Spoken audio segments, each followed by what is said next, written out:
के मामले की जानिब दिलाऊंगा जो इस्लामाबाद इंटरनेशनल एयरपोर्ट की आउटसोर्स से मुताल्लक है। जी, Khawaja Saad Rafique, minister for aviation, division to make a brief statement. अच्छा, ठीक।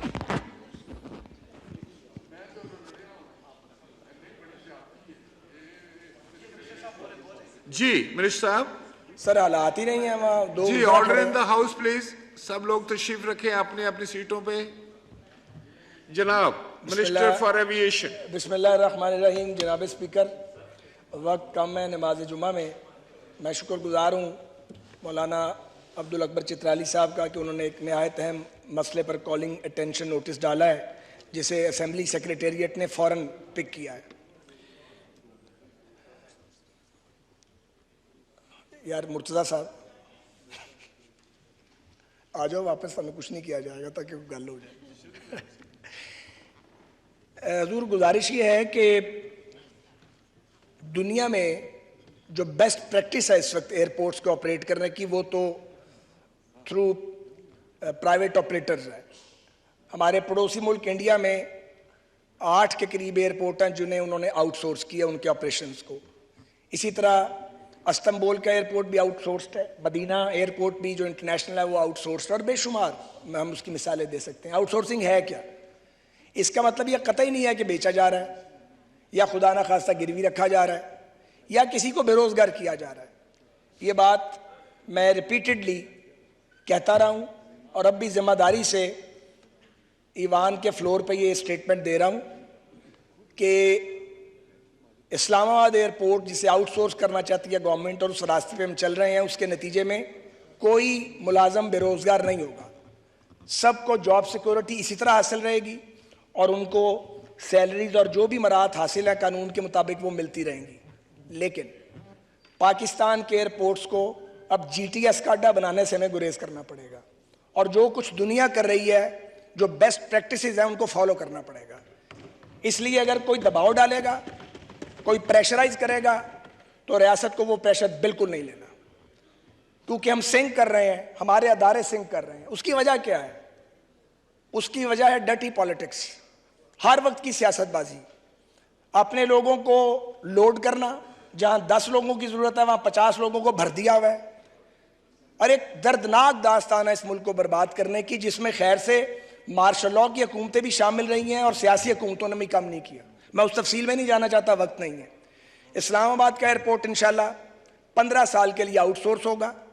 इसका जो एरिया है रनवे का और जो इसका नेविगेशनल सर्विसेज और रनवे ऑपरेशंस है, ये आउटसोर्स नहीं होंगे, ये सिविल एविएशन अथॉरिटी करती रहेगी और बाकी जो एरिया है उसको हम आउटसोर्स करेंगे।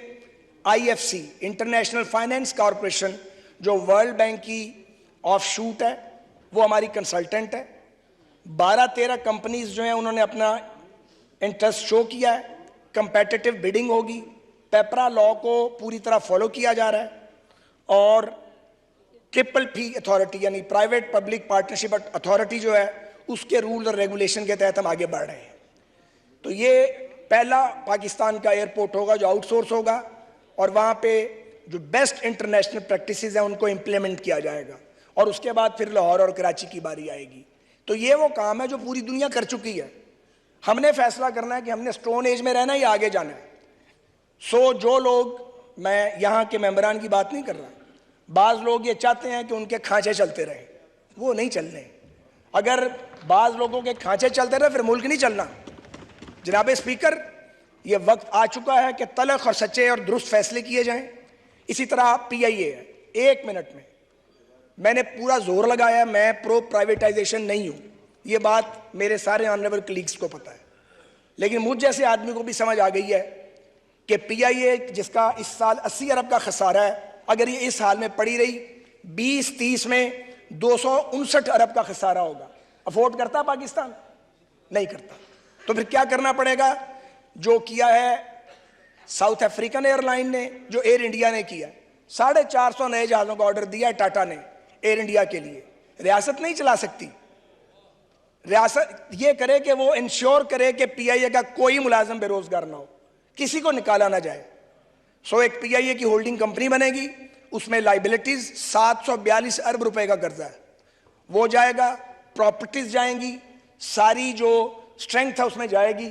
ये पीआईए क्लियर होगी, बिल्कुल क्लीन होगी। फिर आपको इसके कुछ शेयर्स को ऑफलोड करना है, इसमें कई अरब डॉलर की इन्वेस्टमेंट चाहिए। आपके 27-28 जहाज ऑपरेशनल है और आप मुकाबला नहीं कर सकते गल्फ की ताकतवर एयरलाइंस का, बिल्कुल नहीं कर सकते। और अगर आपने पीआईए को रिस्ट्रक्चर नहीं किया, 1-1.5 साल के अंदर शट डाउन हो सकती है। मैं आपको अर्ज कर रहा हूं, ये मैं स्टेटमेंट जिम्मेदारी से दे रहा हूं। सो हम इस रास्ते पे डाल के जाएंगे, आने वाली हुकूमत जो है वो इसको मुकम्मल करेगी। तमाम मुलाजमीन के हकूक जो है उनको प्रोटेक्ट किया जाए, कोई बेरोजगार ना हो, कोई सियासतबाजी उसकी इजाज़त ना दी जाए, और अगर कोई नाराज होता है तो उसको होने दें, मगर पाकिस्तान के रियासती इदारों को बचाएं। इनको आप मुनाफा बख्श बना सकते हैं बशर्ते के प्राइवेट सेक्टर आए, मेरिट पे आए, शफाफियत के साथ आए, फॉरेन डायरेक्ट इन्वेस्टमेंट आए। पीआईए के रूट्स कीमती हैं, इन रूट्स का इस्तेमाल ही नहीं, हम जा ही नहीं रहे। और जो कल तारीखी काम हुआ है, जो लेजिस्लेशन जनाब स्पीकर आपकी क़यादत में हुई है, मैं आपका और उन तमाम मौजूद मेंबरान का जो रात 10:30 बजे तक यहाँ बैठे रहे शुक्रगुजार हूँ। ये एक आखिरी रुकावट थी पीआईए की फ्लाइट्स के रिज्यूम करने में। 70 अरब का चूना लगा हर साल गुलाम सरवर खान साहब के अहमकाना और जाहिलाना बयान की वजह से। तो मेरी गुजारिश ये है कि हमें तवक्को है कि अगले 3 महीने में यूके की फ्लाइट्स रिज्यूम होंगी। 5 आपकी एयरलाइंस हैं, 1 पीआईए, 4 प्राइवेट, और इसका क्रेडिट इस ईवान को जाता है, हम सब को जाता है जो इस ईवान का हिस्सा है, जनाब को जाता है। शहबाज शरीफ साहब की डिज़ायर और एफर्ट के मुताबिक और डार साहब की क़यादत में मैं यकीनन इसको कहना चाहता हूँ, मेरे बड़े भाई हैं, वो अपनी जगह प्रोफेशनल बात कर रहा हूँ, बेपनाह मदद किया डार साहब ने और आज़म नज़ीर तारड़ साहब ने हमारी। हम ये पुल सरात कबूल कर गए हैं, और जो बैरून मुल्क पाकिस्तानी हैं उनके लिए ये एक बहुत अच्छी खबर है कि 3 माह में एटलीस्ट यूके की अल्लाह ने चाहा तो फ्लाइट्स रिज्यूम होंगी, और उसके बाद फिर यूरोपियन यूनियन और अमेरिका की फ्लाइट्स रिज्यूम होगी। तो सर मैं आपको यकीन दिलाता हूँ, फाजल मेंबर को और इस ईवान को, कोई शख्स इंशाल्लाह बेरोजगार नहीं होगा, लेकिन हम अपने एयरपोर्ट्स को बेहतरीन एयरपोर्ट बनाएंगे। देखें, मैं लाहौर के एयरपोर्ट पे मेरा काम नहीं है गमले लगवाना, सीटें लगवाना, उसकी कैपेसिटी बड़ा करने के लिए जगह डेवलप करना जो वहाँ पे मौजूद और नज़र नहीं आ रही, ये सारे काम मैंने किए हैं। इस तरह नहीं चलना, आपको जिसका काम उसी को साझे, आपको वो ऑपरेटर लाने पड़ेंगे, बेस्ट ऑपरेटर जो पूरी दुनिया में एयरपोर्ट्स को ऑपरेट कर रहे हैं। आपको अपनी एयरलाइन के अंदर प्राइवेट सेक्टर को 40%, 35%, 55% या 50% या 25%, जो भी आने वाली हुकूमत फैसला करेगी, लाना पड़ेगा। इसी तरह रेलवेज के रेगुलेटर आप रहें, मगर मैंने रेलवे को कहा है कि आप वो प्राइवेटाइज नहीं हो सकती, क्योंकि रेलवे एक बिल्कुल डिफरेंट साइंस है। एक जुमला, उसमें भी आपको जो प्रोडक्शन यूनिट्स हैं हमारे, उनमें, और वो सारे लॉस मेकिंग है, उनको अगर आपने प्रॉफिट में लाना है तो आपको जो सनतकार हैं उनको शफाफियत के साथ लाना पड़ेगा, ताकि वो वहाँ पे इन्वेस्टमेंट करें और प्रोडक्शन में इंप्रूवमेंट और आमदनी हो। शुक्रिया। Maulana Abdul Akbar Chitrali to ask one question. एक सवाल कीजिए मौलाना। मेरा सवाल ये है जनाब स्पीकर, जो इक़दामात या कानून साजी कल हुई है, या जो इस्लामाबाद एयरपोर्ट की अफसोस कार्रवाई हो रही है, इसके नतीजे में पाकिस्तान को सालाना कितना मुनाफा होगा, और जो हम पर 750 कर्जे हैं वो कब तक अदा होंगे, और इसके नताइज क्या निकलेंगे, कितने मुद्दत बाद निकलेंगे? थैंक यू जी। ख्वाजा साद रफीक साहब। जनाब स्पीकर, गुजारिश ये है कि 742 अरब का कर्ज पीआईए पे है, एयरपोर्ट्स पे नहीं, इसको अलग अलग कर दें।